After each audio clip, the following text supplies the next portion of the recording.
Buenos días, le damos las gracias a todos los que están aquí presentes, le bendecimos en el nombre de Jesús. También bendecimos a todos aquellos que nos ven a través de las redes sociales. Sabemos que donde hay 2 o 3 congregados en su nombre, Dios está en medio nuestro. Más aún todavía, que Dios se manifiesta en toda aquella persona que le busca de sincero corazón, en la vida de esa persona, y le bendice. Hoy traemos una palabra que esperamos que sirva de bendición para nuestras vidas y bendición también para la vida de todos aquellos que la van a escuchar a través de las redes sociales.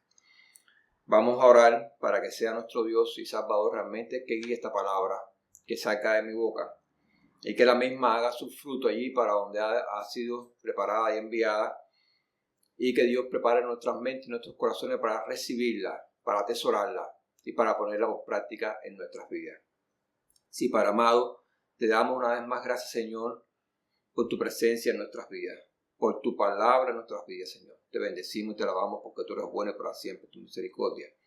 Te pedimos ahora, Señor, que tú guíes cada palabra que salga de mi boca realmente a través de tu Espíritu Santo, que tú realmente seas que impacte este mensaje, Señor, que yo solo sea un instrumento en tus manos, Señor.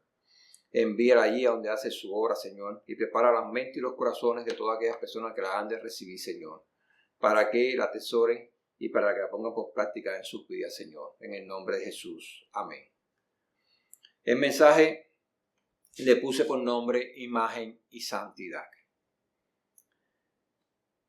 Es muy importante esta parte de imagen, porque si nosotros nos remitimos al libro de Génesis, vamos a Génesis, allí cuando leemos en Génesis 1, versículo del 26 al 27. Este tan conocido pasaje de Dios, del cual no ha habido predicador que realmente no lo toque. Yo lo he tocado varias veces para diferentes mensajes porque lo considero muy importante. Ir al principio, donde comienza todo, es muy importante. Y aquí Dios realmente nos está revelando algo que puede pasar inadvertido a veces cuando lo leemos a la vista del hombre, pero que si profundizamos en las Escrituras nos vamos a dar cuenta de que realmente este pasaje revela muchas cosas. Ahí a partir del versículo 26 dice: entonces dijo Dios, hagamos al hombre a nuestra imagen, conforme a nuestra semejanza, y señoree en los peces del mar, en las aves del cielo, de los cielos, en las bestias, en toda la tierra y en todo animal que se arrastra sobre la tierra. Y creó Dios al hombre a su imagen. A imagen de Dios los creó, varón y hembra los creó. Bien. El punto que voy a tocar aquí, otras veces he hablado de otras cosas, pero el punto que voy a tocar aquí es que Dios hace al hombre a su imagen conforme a su semejanza. Cuando Dios hace al hombre a su imagen conforme a su semejanza, Él está dando una identidad al hombre. Una identidad donde el punto de referencia no va a ser un perro, no va a ser un árbol, no va a ser un ángel de Dios, no va a ser el polvo de la tierra del cual Él formó al hombre. El punto de referencia de esta identidad que el hombre va a tener, tanto hombre como mujer, es el mismo Dios que los creó. La identidad que el hombre va a llevar es la identidad de su creador. Por eso los crea a su imagen y conforme a su semejanza. Los crea con atributos que son sus atributos, poniéndole una identidad del Rey, del Señor y del Creador que crea a la raza humana. Y esto es muy importante, porque esta identidad permitía al hombre poder comunicarse con su Dios cara a cara, poder recibir de Él revelación, poder recibir de Él todo, poder recibir de Él directamente la bendición. Sin esta identidad, el hombre realmente camina en tinieblas, Por eso le es dada esta identidad, para que camine en luz, para que camine en verdad, para que camine en santidad, para que camine en buenas obras, para que camine delante de Dios y bajo la bendición y la cobertura de Dios, de su Dios y de su Creador. Una de las primeras cosas que sucede inmediatamente es que se presenta Satanás, el diablo. Se presenta con una gran mentira. Como él siempre hace las cosas, porque es padre de toda mentira y viene para matar, engañar y destruir. Eso es lo que dice la palabra de Dios. Y entonces él acomoda la palabra que ya Dios le había dado al hombre, justamente para que suceda el plan que él tenía en mano, que el hombre desobedeciera el mandato de Dios, que desobedeciera a Dios. Y esto fue lo que sucedió. El hombre desobedeció a Dios y perdió su identidad. Cuando nosotros vemos ahí en Génesis 4, lo voy a leer para que vean cuán sofisticada fue esa mentira. Génesis 4:5. Entonces la serpiente dijo a la mujer: no moriréis.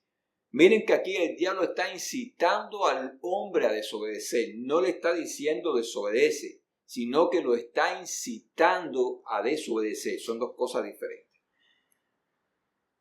Sino que sabe Dios que el día que comáis de él, serán abiertos vuestros ojos y seréis como Dios, sabiendo el bien y el mal. Aquí le está diciendo, ustedes van a ser como Dios. Y ya es una gran mentira, porque al hombre, haber sido creado por Dios a su imagen y conforme a su semejanza, ya era como Dios. Solo que para mantenerse dentro de esa bendición y dentro de esa comunión, dentro de esa presencia que Dios traía a su vida, tenía que ser obediente, tenía que ser fiel a Dios. Y justo esto es lo que provoca el diablo. Él incita al hombre a desobedecer. Él incita al hombre a rebelarse en contra de Dios. Porque cuando un hombre desobedece, está cayendo en un acto de rebeldía. Es lo que sucede aquí. El hombre pierde su identidad y adquiere una falsa identidad. Y eso fue lo primero que vemos que se expone. Cuando ellos ven que ellos se dan cuenta de que ellos desobedecen a Dios y se ven en el nuevo estado en el cual ellos se encuentran, se dieron cuenta de cuán grande error habían cometido al haber escuchado a la serpiente, al haberse dejado seducir por la serpiente, por Satanás el diablo, haber desobedecido a Dios, haber aceptado esta mentira en su vida y haber desobedecido a Dios. Lo primero que sucede es que ocurre una muerte espiritual. Muerte espiritual, pérdida de identidad. Eso fue lo que pasó en el jardín del Edén cuando el hombre desobedeció a Dios. Muerte espiritual, pérdida de identidad, pérdida de comunión con Dios. Se rompió ese nexo que había entre el hombre y Dios. Por lo tanto, el hombre trata de arreglar por su cuenta, de una manera natural, lo que se dañó, lo que se rompió en lo espiritual. Por supuesto que no lo puede hacer. Y adopta una nueva identidad. En esta nueva identidad aquí hay un peligro potencial. Porque en esta nueva identidad el hombre comienza a establecer estructuras humanas conforme a cómo él comienza a ver y a valorar las cosas, conforme a cómo él piensa que las cosas van a ir bien en su vida, y comienza una caída espiritual. Más adelante, en el libro, si nosotros vamos al libro de Ezequiel, ya en este tiempo y antes, porque Ezequiel está relatando un acontecimiento que sucedió antes, pero vamos a ver cómo una imagen deformada al extremo de la abominación, porque la caída de la raza humana hasta llegar al extremo de la abominación no es algo de repente, sino que vas cayendo de lo más alto hasta lo más profundo. Aunque la primera caída, ahí está encerrado todo. Si mueres, Dios le dijo al hombre, si desobedece, realmente vas a morir. Y esto es lo que sucedió. La muerte espiritual marca realmente el acontecimiento de que entra la muerte en la raza humana. La raza humana no fue creada para morir, pero al desobedecer a Dios sucedió justo lo que Dios le había dicho al hombre que iba a acontecer. Y entonces de ahí comienza una caída. Viene el acontecimiento del diluvio, pero Dios le da una segunda oportunidad al hombre, Noé, de comenzar de nuevo, de cero, a expandirse la raza humana por toda la tierra, a proliferar, y le da la oportunidad de comenzar de nuevo. Pero como el pecado mora en el corazón del hombre, como el pecado está en lo espiritual, enraizado ahí, pues la raza humana nuevamente vuelve a caminar en los mismos pasos y en los mismos caminos que caminaban los hombres que fueron realmente exterminados por el diluvio universal, donde solo se salvó Noé con su familia.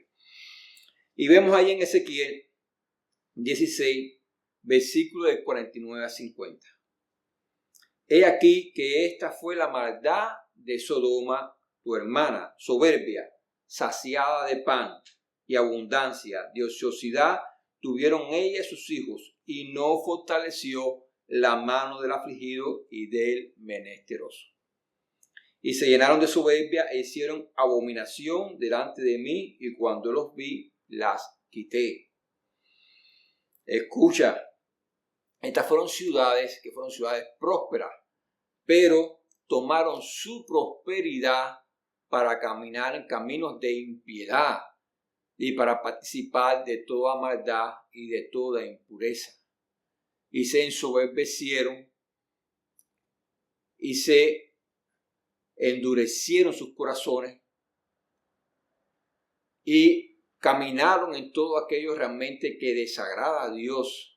Esto es una gran rebeldía en contra de Dios. Tienes que tener en cuenta que cuando tú caminas en injusticia, ese clamor va a llegar siempre delante de Dios. Eso Dios no lo ignora.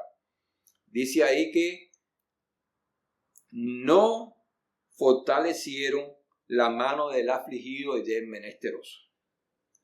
En Génesis 18, 20 y 21 dice allí entonces Jehová le dijo, el mismo Dios le dice a Abraham, está hablando con Abraham cara a cara. Aquí vemos una visitación en este pasaje, en el contexto de este pasaje, que viene Dios, que viene Jehová o Yahweh, como tú lo quieras, que lo has conocido, como lo quieras decir, viene a visitar a Abraham. Y Abraham le prepara comida, y después que le prepara comida, él envía a sus ángeles a Sodoma y Gomorra, y se queda y le dice, ¿acaso no habré de revelarle a Abraham, que es mi amigo, lo que voy a hacer? Y le revela a Abraham lo que va a acontecer en Sodoma y Gomorra. Y entonces dice, entonces Jehová le dijo, por cuanto el clamor contra Sodoma y Gomorra se aumenta más y más. Es decir, el clamor se aumenta más y más porque la impiedad, sus obras de maldad y impiedad se aumentan más y más. Crece la maldad. Y el pecado de ellos se ha agravado en extremo. Ha llegado a un punto que ya no se puede tolerar. Descenderé ahora y veré si han consumado su obra según el clamor que ha venido hasta mí, y si no, lo sabré. Mira, Dios siempre visita al hombre. Dios visita al hombre cuando camina en caminos de verdad, cuando camina delante de él en temor y en reverencia, pero también lo visita en su maldad. Él es un Dios justo, y cuando Él establece justicia sobre una vida, sobre una familia, sobre una región, sobre una ciudad, sobre una nación, es porque Él está convencido y está bien enterado, sabe bien todas las cosas que están sucediendo. Él nunca va a hacer nada por injusticia. Estas ciudades fueron realmente juzgadas por su maldad. Nosotros vemos en el contexto que estos hombres, una de las maldades que llegaron a extremo fue practicar realmente lo que es el homosexualismo, no solamente practicarlo, sino de violentar a aquellos que no querían ser parte del homosexualismo, los violentaban para que también tuviesen relaciones homosexuales con ellos, aún aquellos que visitaban la ciudad. Trataron de violentar a los ángeles, lo vieron como varones hermosos, a los ángeles que Dios envió para juzgar la ciudad, trataron de violentarlos. Es cuando Lot trata de protegerlos de que no sean violentados, y es cuando ellos entonces traen ceguera contra todos aquellos varones que venían realmente, traían maldad en sus corazones, traían impiedad en sus corazones y venían a provocar violencia, venían a provocar injusticia una vez más sobre aquellas personas que no participaban de sus obras. Hasta este punto extremo de caída y de abominación habían llegado estas ciudades. Una ciudad que no fortalece, que no ayuda al menesteroso, al afligido, que está saciado de pan, de grosura, de riqueza. La soberbia de estos hombres se había engrandecido mucho.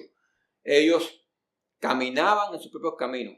Ellos se creían Dios sobre la tierra. Ellos en su vida habían ocupado el lugar de Dios. Ellos redefinían en sus vidas los valores que realmente humanos, ellos los redefinían y establecían sus valores y establecían sus costumbres, establecían sus deseos, sus bajas pasiones, lo establecían como algo agradable y hacían participar de estas obras de impiedad a otras personas por la fuerza y establecían maldad e injusticia sobre la tierra.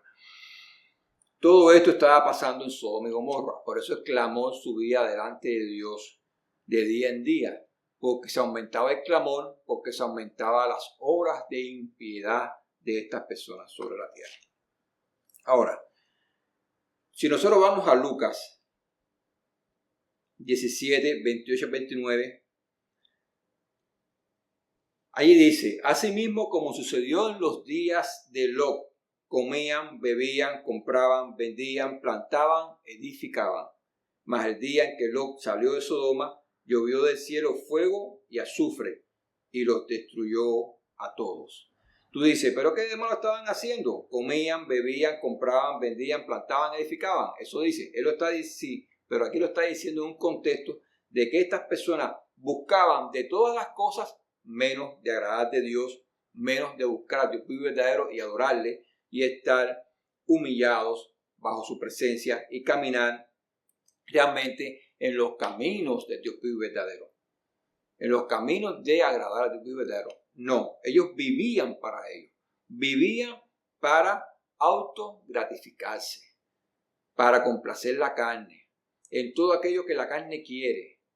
En esos caminos ellos estaban, ellos trabajaban, ellos vivían de espaldas de Dios vivo y verdadero. Hacían lo que habían aprendido a hacer y hacían lo que veían en otros que hacían, ellos también lo añadían a sus vidas. En eso se consumía la vida de estas personas, solamente en lo vano. Porque las cosas normales, que son buenas, cuando solamente tú fijas tu vista en esas cosas, en esas grandezas, sin tener en cuenta al dador de esas cosas, que aún más da la vida y que te da la bendición para que tú prosperes, para que prosperes desde lo espiritual hasta lo natural, no viceversa, y tú lo ignoras las cosas que le agradan, y tu vida es una vida realmente de desobediencia, de desacato, de rebeldía delante de Él, tu vida se vuelve vana. El mismo Salomón escribe en Eclesiastés: no se cansa el ojo de ver ni el oído de escuchar. Vanidad de vanidades, todo es vanidad. Y esta gente gastaban su vida, consumían su vida en vanidad, en cosas que eran vanas. Además de eso, la usaban para establecer injusticia sobre la tierra. Dios habla en uno de los proverbios que dice que Dios aborrece al hombre, lo dice así en su palabra, aborrece al hombre que inclina la balanza hacia él, que pone falso peso en la balanza. Y eso habla no solamente de que pesa en la balanza con falsedad, le está robando a la persona cuando está negociando, sino también habla de toda actitud en la vida de una persona que todas las cosas las inclina a su favor. Nunca tiene en cuenta al prójimo, nunca tiene en cuenta a aquel que es un semejante a él, otro humano igual que él, sino que solamente piensa en gratificarse él, en tomar ganancia a él, siempre piensa en él en todo momento, en primer lugar, en segundo, en tercero, en cuarto, en quinto, y las demás personas para él no valen nada. Aquí ves una persona que es su caminar, que es su correr, que es su vida, que es su carrera, que es todo lo que él hace tiene que ver con el sentido de tener una gratificación, una autogratificación. Y hay un peligro potencial porque lo que comienza aparentemente como una buena obra de proveer, de crecer, de convertirte en un profesional, si no estás realmente amparado en un camino correcto de bendición, el camino de Dios, eso siempre va a terminar en la autogratificación de la carne. La carne humana le encanta realmente que lo estén alabando, que te estén exaltando, y le encanta realmente creerse por encima de las más personas. Esto le gusta al hombre naturalmente. Le gusta tener posiciones por encima de los demás, tomar poder y control sobre los demás. Esto es digno de la carne caída humana. Por eso, cuando un hombre vive solamente en el sentido de trabajar para proveerse al mismo, para satisfacer sus necesidades de su familia y está en la autorgratificación y la gratificación de su familia sin tener en cuenta a Dios vivo y verdadero, pues entonces está en un camino de caída. Y ahí va el camino de caída espiritual, la otra parte que es aborrecer todo lo de Dios, y va al camino de caer muy potencial inmundicia sexual, que es algo que visita al hombre constantemente, aún a los hombres de Dios los visita, y como único un hombre puede permanecer firme ante esta visitación es con la palabra de Dios, para los hombres de Dios. Un hombre que no es de Dios no puede permanecer firme ante esto, porque no tiene nada que lo cubra, no tiene nada que lo guíe, no tiene nada que lo fortalezca. El hombre de Dios tiene, porque tiene la verdad.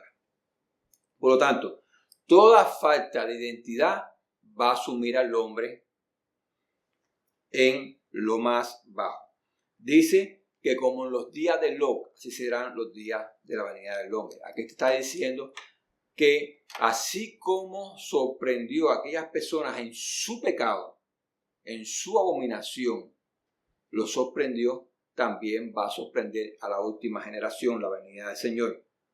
Si Sodoma y Gomorra no escaparon, aquellas personas que tomaron el lugar de Dios, aquellas personas que llenaron la tierra de injusticia, no escaparon a juicio de Dios, esta generación que aborrece a Dios, que vive de espalda de Dios, que toma el lugar de Dios, que redefine realmente los principios y los valores con que fue creada la humanidad, que a lo malo llama bueno y a lo bueno llama malo, que los hombres dicen que son mujeres o que son perros, que las mujeres dicen que son árboles o que se casan con árboles, con un insecto, con un muñeco, que andan en todo camino de mentira, de abominación a Dios y de impiedad, que establecen injusticia sobre la tierra, porque una de las justicias más grandes que hay sobre la tierra es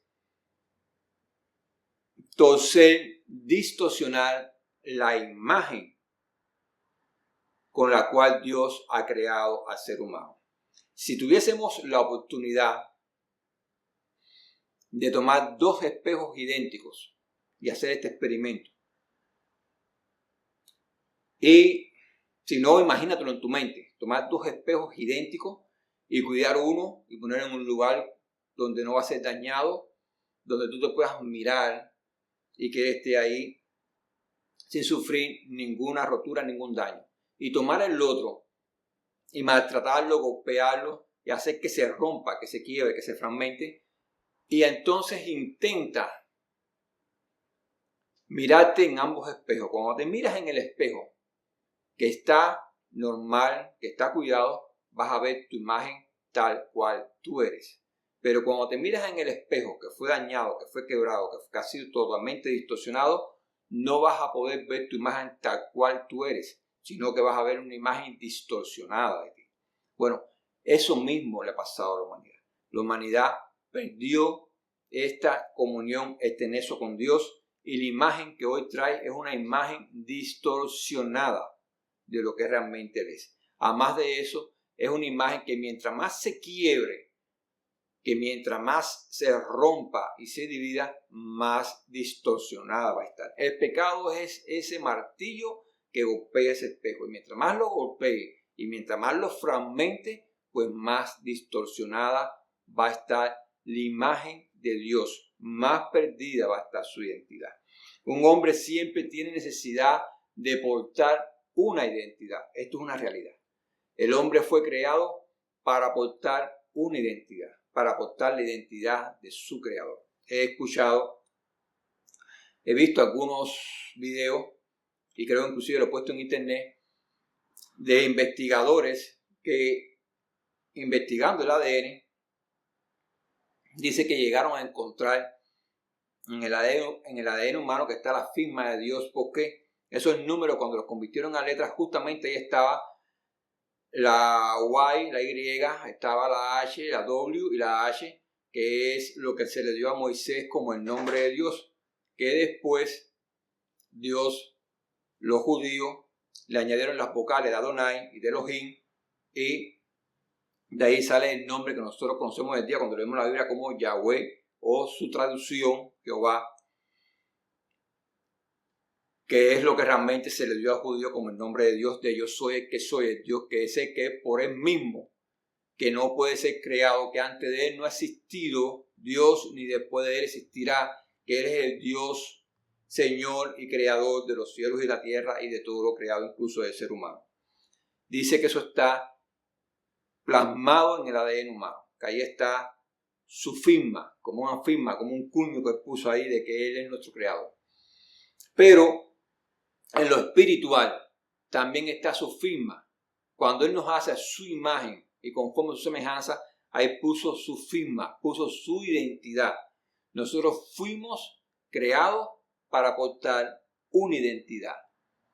Tenemos una conciencia, una inteligencia racional por encima de todo lo otro que fue creado en este planeta, que fue todas las especies animales. No que no sean pensantes, sino que su racionalidad es primitiva, animal. La nuestra no, es intelectual. Nosotros tenemos la capacidad de comunicarnos con Dios y de recibir de Él revelación, recibir de Él sabiduría, instrucción.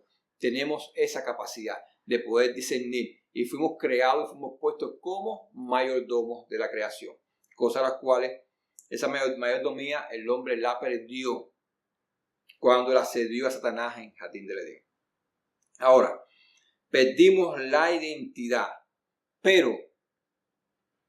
y perdimos nuestra vida, nuestra eternidad, pero Dios en Jesucristo, el Padre, en su Hijo Jesucristo, Él nos brinda incondicionalmente la salvación.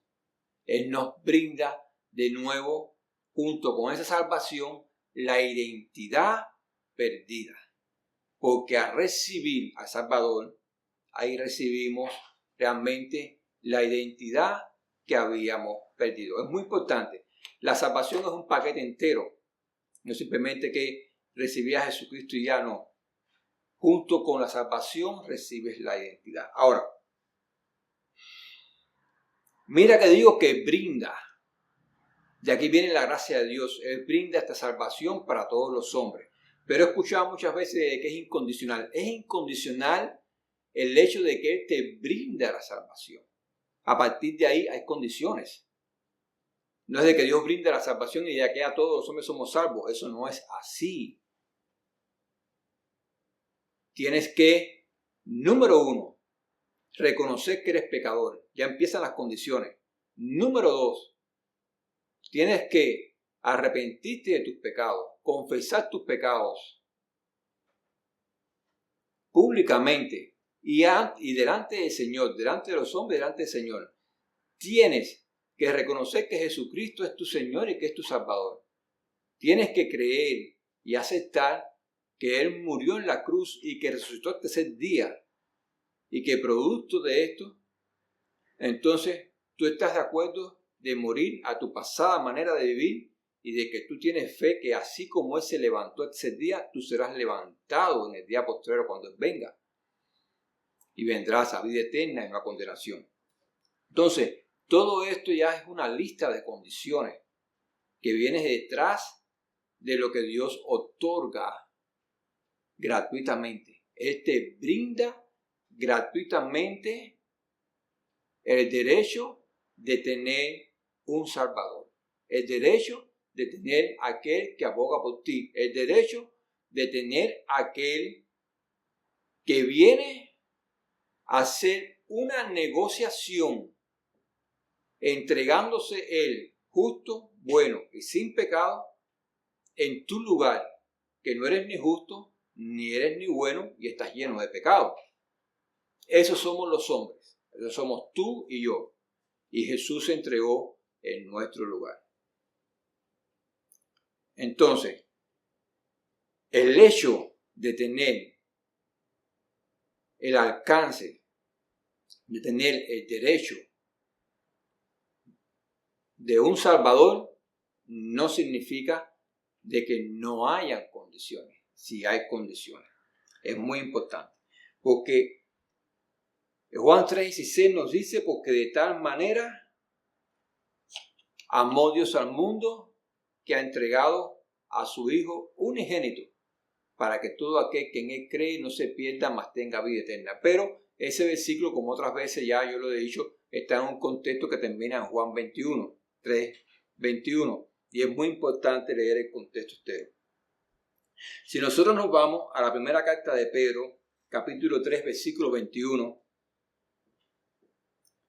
allí el apóstol Pedro está escribiendo a la iglesia y escucha qué importante este versículo. Dice, el bautismo que corresponde a esto ahora nos salva. Escucha bien que dice nos, porque una vez escuché una persona diciendo no salva. No, ahí no dice no salva. Ahí lo que está puesto es el pronombre nos, de nosotros, en plural. Nos salva. Es decir, y especifica, no quitando las inmundicias de la carne, sino como la aspiración de una buena conciencia hacia Dios por la resurrección de Jesucristo. Es decir, el arrepentimiento muestra obra, muestra un cambio de pensamiento, muestra un cambio de identidad. La identidad que traemos antes de entregarnos a Jesús, de reconocerlo como nuestro Dios, como nuestro Señor, nuestro Salvador, es una identidad torcida, distorsionada, corrompida, dañada por el pecado. Es una identidad de muerte, de desobediencia y de rebeldía delante de Dios. La nueva identidad es una identidad de vida, es una identidad de una persona que se humilla bajo la poderosa mano de Dios. Es una identidad de una persona que ahora va a caminar con un temor reverente en su corazón, que va a buscar las cosas que a Dios no le agradan para no hacerlas, y que va a buscar las cosas que a Dios sí le agrada para hacerlas, que va a buscar caminar en caminos de justicia y de verdad, que se va a apartar de toda obra de maldad y de impiedad. Es una identidad de reino.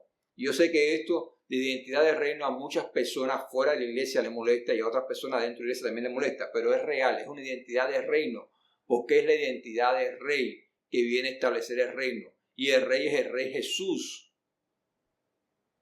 Escucha esto, yo sé que muchas personas, algunas personas pueden haber manipulado esto, pero esto bíblicamente es real, es la identidad del rey Jesús, viene trayendo su identidad. En la identidad del reino de los cielos no puede haber otra identidad que no sea la identidad del rey del reino. Por lo tanto, por eso es que te digo que tenemos la identidad del reino, porque tenemos la identidad de Jesús. Tenemos que estar alineados. Por eso Jesucristo dice, nos enseña la oración modelo: Padre nuestro que estás en los cielos, santificado sea tu nombre. ¿Cómo nosotros podemos santificar el nombre de Dios en nuestra vida si no traemos la identidad de aquel que es nuestro Salvador y nuestro Señor, si no traemos la identidad del reino, si no participamos en las obras establecidas antes de la fundación del mundo para que nosotros anduviéramos en ella? Si no nos negamos nosotros mismos, si no nos apartamos de las obras de maldad, de pecado y de impiedad, ¿cómo santificamos el nombre de Dios en nuestra vida? Pues entonces nosotros tenemos que traer la identidad del reino, tenemos que tener la identidad del rey, porque para eso nacimos, porque ahora que hemos nacido de nuevo, pues ya no participamos más de esas obras, sino que somos embajadores de Jesucristo en la tierra, sino que somos sacerdotes del Dios Altísimo, somos reyes y sacerdotes del Dios Altísimo, del Dios verdadero, aquí en la tierra. Somos representantes en la tierra del reino celestial, por lo cual no podemos participar más de las cosas del mundo. Más bien tenemos que desligarnos de ellas, porque ya nosotros, aunque vivimos en este mundo, como dice la palabra de Dios, no somos de este mundo, sino que nosotros somos de Él. Somos de aquel que se hizo carne, somos de aquel que murió en la cruz del Calvario y derramó su sangre por nosotros, para que nosotros ahora fuéramos redimidos, fuésemos salvos y seamos de Él. No significa que cuando Dios te salvó, que cuando Jesucristo te cubrió con su sangre y te redimió y te salvó, que ahora tú eres un ente aparte, independiente y que puedes hacer lo que te des la gana. Tú no naciste de nuevo para hacer lo que te da la gana. Tú no vives bajo la gracia para caminar como tú quieras. Y mucho menos para mirar a tu vida pasada y tomar de tu vida pasada lo que te conviene y tomar de lo que Cristo te da de lo que te conviene y hacer una mezcla. Y entonces establecer así tu identidad, porque eso es una identidad aún más falsa todavía, que provoca confusión en aquellos que están en el reino. Y de estos son los tibios de los cuales Dios habla, que va a vomitar de su boca. Porque no solamente no están en las tinieblas, sino que estando en el reino de los cielos aún no se han desligado de las tinieblas y viven como vive el mundo y le muestran a los hijos de Dios que quieren vivir como la voluntad del Padre Celestial, estar debajo de su voluntad, le muestran a estos hijos que tú puedes ser del reino viviendo como vive el mundo, que tú puedes estar en el reino participando de las obras del mundo, llevando en sí mismo la identidad del mundo. Que esto es lo que está pasando hoy en día. Vemos una apostasía que ha entrado en la iglesia, vemos personas dentro de la iglesia redefiniendo los valores humanos, vemos pastores homosexuales liderando iglesias, pastoras homosexuales, aparte de pastoras aún más de esos homosexuales, liderando iglesias. Horrible lo que está pasando. Enseñándole al pueblo de Dios que pueden tomar los valores del mundo, meterlo en la iglesia y vivir con esa identidad. Eso no es la identidad de Dios. Eso es una persona que estando en el reino ha mirado atrás. Y Jesús dijo que ninguno que mire atrás es digno de entrar en el reino de los cielos. Tú no puedes caminar en el reino de los cielos mirando atrás. Tú tienes que desligarte de tu vida pasada y tienes que romper relaciones así, literalmente, con toda pasada manera de vivir. Tú no puedes por ser amigo del mundo, congraciarte con ellos y dejar que sus obras participen en tu vida y tú participes de esas obras. Es muy diferente a que tú tengas un amigo que es del mundo que no es cristiano, pero tú le vas a testificar de Jesucristo. Pero tú le vas a hablar de Jesucristo. No importa si se molesta, conmigo se han molestado 1.000.000 de veces y cada vez que tengo oportunidad le vuelvo a hablar de Jesucristo. Eso no es mi problema, que se molesten. El problema que tengo que tener en mi vida, lo que tengo que tener consciente es que Dios me manda a testificar y me manda a predicar su palabra, de que hay un Salvador. ¿Cuántas veces? Todas las que sean necesarias, porque esa es nuestra responsabilidad. Y apartarnos de las obras del mundo. Yo no puedo caminar en la misma inmoralidad sexual que camina el mundo. Yo no puedo tener 2, 3, 4, 5 mujeres por ahí. Cuando caminamos con una identidad falsa, no va a haber ninguna diferencia entre el hombre del mundo y el hombre de Dios. Ninguna diferencia. Por eso es que muchas personas del mundo lo toman como justificación para no aceptar a Dios vivo y verdadero. Y es por causa de aquellos que están en la iglesia que, diciendo que son cristianos, no se han apartado de idolatría, no se han apartado de hechicería, no se han apartado de fornicación, no se han apartado de adulterio, no se han apartado de borrachera, etcétera, etcétera, etcétera, etcétera. Sino que siguen participando de las obras del mundo. Diciendo que son hijos de Dios, realmente lo que traen es una apariencia de piedad. Y hay que tener mucho cuidado con esto, porque Jesucristo le dijo a los discípulos que ciertamente si nuestra justicia no era mayor que la de los escribas y fariseos, no entraríamos al reino de los cielos. Y a ellos les dijo, sepulcros blanqueados, porque ciertamente ustedes hablan la verdad, pero por dentro están llenos de obras de muerte y de inmundicia. Porque hablaban conforme a la palabra de Dios, pero vivían sus vidas conforme a los gentiles, conforme al mundo, llenos de toda obra de injusticia y de impiedad. Tenemos que tener mucho cuidado en eso. El bautismo, nuestra conversión, ahí la palabra griega es metanoia, que significa cambio de mente. Cambio de mente, cambio de identidad. ¿Y por qué cambia tu mente? Porque Jesucristo te viene a traer una verdad. Él dijo, yo soy la verdad. Ojo con esto, cuidado. No hay muchas verdades en el mundo como nos quieren hacer creer en este momento. Hay una sola verdad y hay un solo camino al Padre. Y esa verdad y ese camino es Jesucristo. No importa si el Papa confabulado con no sé cuántos líderes religiosos y otros líderes del mundo que están manipulando, creando una religión mundial que ya la crearon, creando un templo allá por Arabia, no sé por qué parte, toda esa abominación, creando una nueva religión mundial, y que todos somos hermanos, que todos tenemos que vivir en paz, una falsa paz. La palabra de Dios habla literalmente que es un guía ciego, que guía a otros ciegos al hoyo, y eso significa que ese guía ciego va en muerte eterna, y los que lo siguen van hacia la muerte eterna junto con él. Dice que a ambos, si un ciego guiara a otro ciego, ambos caerán en el hoyo. Entonces, si tú realmente naciste de nuevo, es para que seas guiado por la palabra de Dios. Es para que seas guiado por tu Maestro Jesús. Para que estés sometido a Dios, sometido a la palabra de Dios, sometido al Espíritu Santo. Por eso hablé de santidad, que es todo lo que estamos hablando. La palabra de Dios dice que sin santidad nadie verá al Señor. Ahora, ahí en 2 Corintios 10, 3 al 5, que puse cómo vivir en santidad.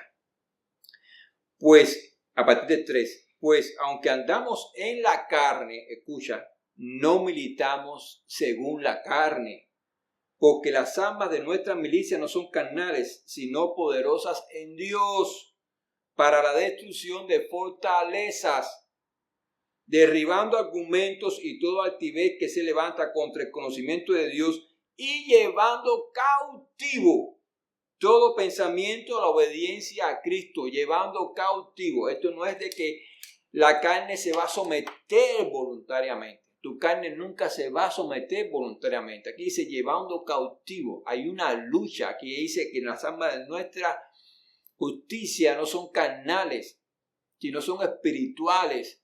Y tú tienes que luchar. Lo primero que tienes que hacer es luchar contra ti mismo, contra el pecado que mora en ti, contra tu carne que se revela y llevar todo pensamiento cautivo a la obediencia a Cristo. Porque la carne le gusta el pecado.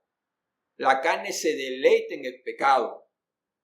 Por eso, todas esas bajas pasiones, todos esos deseos carnales que estaban en ti y que afloraron en ti y que crecieron y echaron raíces en ti antes de conocer a Jesucristo, lo tienes que vencer con Jesucristo, con la palabra de Dios, con el Espíritu Santo. Pero no es una cosa que lo vas a obtener gratis. Lleva un sacrificio.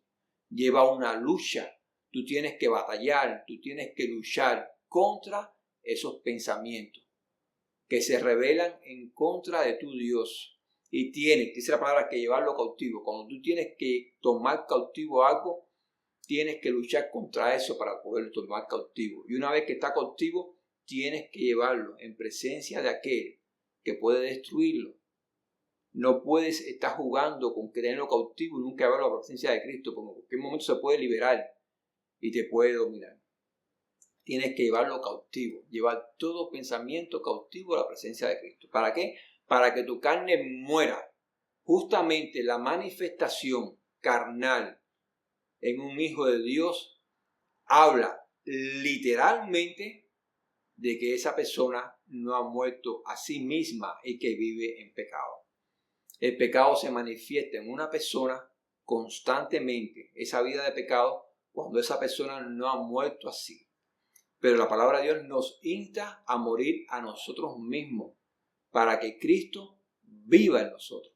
Para que entonces podamos decir, como el apóstol Pablo dijo, mas ya no vivo yo, mas Cristo vive en mí. Eso habla de renuncia. Eso habla de morir al yo. Eso habla de entronar a Cristo en nuestros corazones, en nuestra vida. Eso habla de someternos bajo la poderosa mano de Dios, de vivir en un temor reverente, como Cristo dijo en la oración modelo. Y hágase tu voluntad, como en los cielos, así también en la tierra. Pero eso no lo está diciendo para que la voluntad se haga alrededor de nosotros, afuera de nosotros. Esa voluntad comienza en nosotros. Y hágase tu voluntad, como en el cielo, así también en la tierra. Así en este que aún está en la tierra, hágase tu voluntad. Yo voy a vivir con un temor reverente. El cambio comienza en mí. El problema es que los hombres siempre están acostumbrados a ver el cambio en otro primero. Si aquel cambia, yo cambio. No, no es así. Tú no tienes que esperar que aquel cambie. Tú tienes que cambiar. Yo tengo que cambiar. Yo no te puedo decir a ti que tú cambies si yo no cambio primero. Yo tengo que cambiar. Yo tengo que todos los días mirar mi vida, examinarme delante de la presencia de Dios. Pedir perdón, pedir guianza. Justo en el momento de la debilidad, cuando te visita el pecado siempre te va a visitar. No importa si tú eres el hombre más santo de Dios, te va a visitar. Tú puedes estar 5 días y acepto venir el pecado a visitarte. A echar por tierra los otros 5 que tú estés antes en oración, en meditación, en lectura de palabras. Va a venirte a visitar el pecado. Porque para eso vino el diablo. Para matar, engañar y destruir. Justo en el momento de debilidad es el momento de tirarte de rodillas y orar. Justo en el momento de la prueba, en vez de quejarte y empezar a quejarte y a cuestionar a Dios, es el momento de tirarte de rodillas y orar. La oración es un arma poderosa. Tenemos armas espirituales poderosas para vencer, para llevar todo pensamiento cautivo a la presencia de Dios, para vencer las huestes de Satanás. La oración es el arma más poderosa que tiene un hijo de Dios. Yo me recuerdo tiempo atrás cuando el COVID, que estaba todo esto en la internet, que era un medio, todo el mundo se comunicaba por internet porque estaban encerrados en sus casas. Y hubo alguien que puso, bueno, vamos a orar. Inmediatamente los medios subversivos que estaban encerrando a las personas en sus casas, que estaban haciendo que todo el mundo viviera en este encierro, no solamente entre 4 paredes, sino también espiritual, mental, sentimental, que tenían controladas las vidas de los hombres de una manera impía, pues lo primero que pusieron fue, no, orar no oren, no tomen esto para orar. ¿Y por qué no? Porque el diablo sabe que el arma más poderosa que tiene un hijo de Dios es la oración. El diablo sabe que la postura más poderosa, la más grande de un hijo de Dios es cuando está de rodillas orando e intercediendo delante de su Padre espiritual. Él lo sabe. Y sabe que si uno, como dice la Biblia, hace correr a 1000, 2 hacen correr a 10.000. Escúchame, la matemática de Dios no es 1 más 1. La matemática de Dios es exponencial. 2 hacen correr a 10.000. Y si le pones 3 hacen correr a 100.000. Y si le pones 20, ¿a quién no va a hacer correr? Si los cristianos se unen en grupo del mundo entero a orar, son capaces de tener el planeta Tierra y ponerlo a rodar, a correr al revés. El poder que tiene la oración es inmenso, no te lo puedes imaginar. Es capaz de cambiar cimientos en el mundo espiritual. No te equivoques, es el arma más poderosa. Hoy en día, desgraciadamente, se le ha prestado poco interés a la oración. Se le ha prestado mucho más interés a otras cosas en la iglesia. Pero la oración fue justo el instrumento que hizo que iglesias pasadas fuesen poderosas.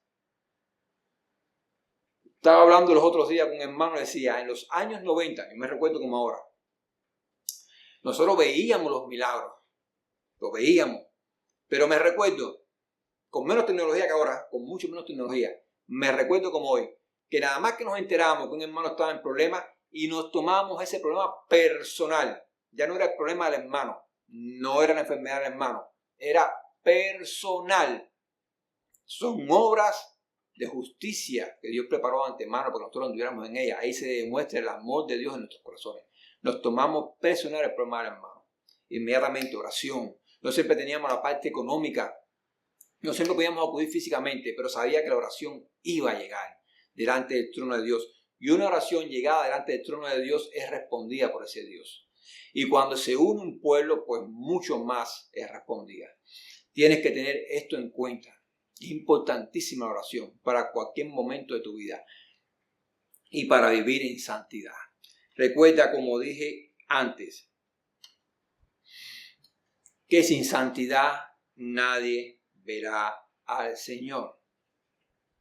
Y eso habla de comunión, habla de salvación, habla de reino, habla de sentarse a su mesa, habla de vida eterna. Sin santidad nadie participará de las cosas del reino. Podrás estar en esta tierra aparentando ser el mejor de los cristianos, más espirituales, más santos, pero sin santidad nadie verá al Señor. Es importante la identidad y la santidad. Y sin santidad en tu vida realmente no llevas la identidad de tu Salvador Jesús.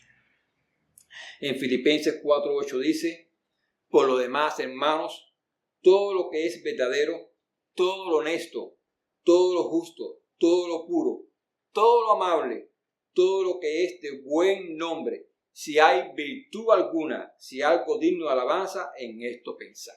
Lo primero que tienes que hacer, ya cuando llevas un pensamiento malo, cautivo delante de Dios, cuando quieres erradicar por completo el pecado de tu vida, si ya lo sacaste, no dejes que regreses para atrás. Llena tu mente con cosas buenas, con salmos, con cánticos, con alabanza, con la palabra de Dios. Si participabas de obras impías, pues entonces rodéate ahora, llena tu vida, camina hacia obras de justicia y de verdad. Pero no puedes estar en el medio, ni puedes estar inanimado, no puedes estar sin hacer nada, eso es mentira. Y no puedes sacar un pecado de tu vida y no llenarlo con la palabra de Dios, no llenarlo con algo bueno, con algo que realmente que sea edificante.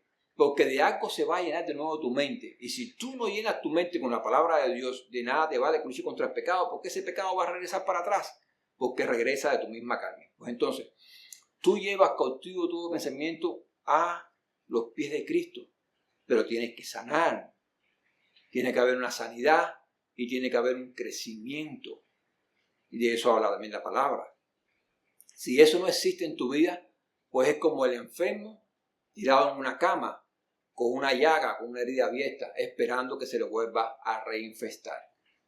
Si tú vacías el vaso que tú eres un vaso recipiente, lo vacías de pecado, de obras impías, de maldad, pues entonces lo tienes que llenar de la palabra de Dios, de la verdad de Dios, y lo tienes que llenar de obras de justicia, las cuales fueron preparadas de antemano para que nosotros anduviéramos en ellas, para que caminásemos y viviésemos en santidad. Sin santidad no hay identidad.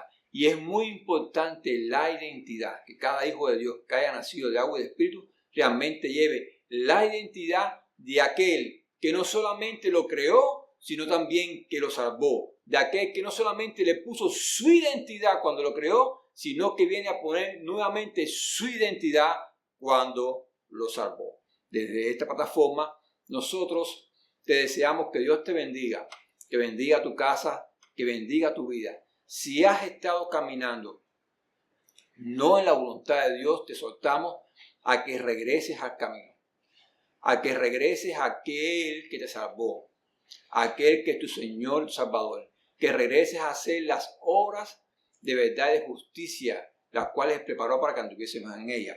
Si has distorsionado tu imagen, te exhortamos a que vuelvas a recuperar la imagen de tu Dios y de tu Salvador Jesucristo, que es la imagen verdadera que debe llevar todo hijo de Dios, todo nacido de agua y de espíritu.